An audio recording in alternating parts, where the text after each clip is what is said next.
What does it take to improve our world? The other night I listened to the State of the Union address. I listened to a room full of politicians, watched them, many of them in their hearts and in their lives, working for peace and for a more just world order. I think of Catholic Charities. I think of the leadership that Diane Stromsky in Canton and Jim Armour is giving, committing themselves to making the world a better place, helping the poor and those in need. I think of the scientists and technology, our doctors and nurses, all at work when I visit the hospitals. The other night, seeing Kathy Maurer open her eyes, speak my name, literally rising from what was such a precarious and dangerous situation. Almost a miracle. I think of Joe Capello with his sternum cut, but his heart working well. I think of the parents who every day, who want a better world for their children, walk the talk, sitting in these pews with their children.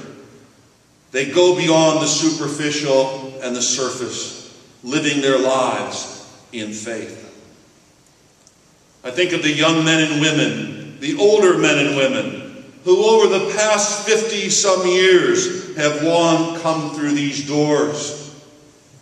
Last night, at the Central and Aquinas game, on both sides I saw alumni of Our Lady of Peace. Just 2 weeks ago, one of our Lady of Peace students, Cozy Audi, one of 15 teenagers in their country who will be on Teen Jeopardy at the end of this month. I think of the grandparents and the parents bringing their children to school each day here at Our Lady of Peace, trusting that their children will live in a better world and that their children will ultimately help to create a better world by being here. I think of the teachers greeting each child as they come through our doors, working hard each day to touch the lives of our children, helping them to go beyond, to see the possibilities for their lives. Even when sometimes the child and sometimes the parents aren't yet able to see those possibilities. When we hear the attitudes that Jesus tells us that need to form our minds and hearts in the gospel today, the beliefs in our actions in order to be able to be the people that God intends, the question is not, do we want to change the world? The question rather is, who is going to do it? Is the world more like Sunday morning or Monday morning? Being blessed, as Jesus tells us, involves living a deliberately chosen way of life.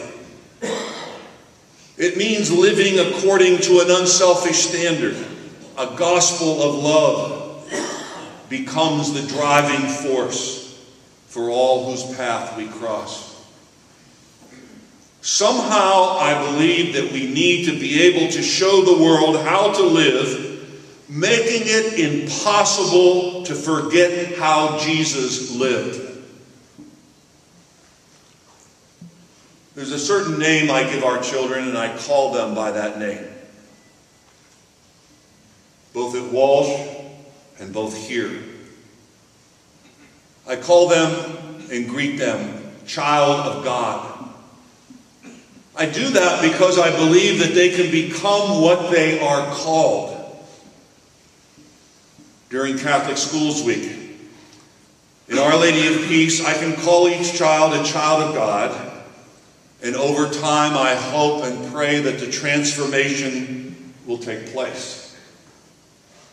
When we hear the gospel with Monday morning ears, it can sometimes sound foolish.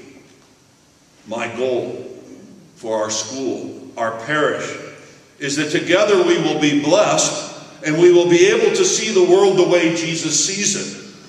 And that every child and every adult can hear Sunday's gospel with Monday morning ears.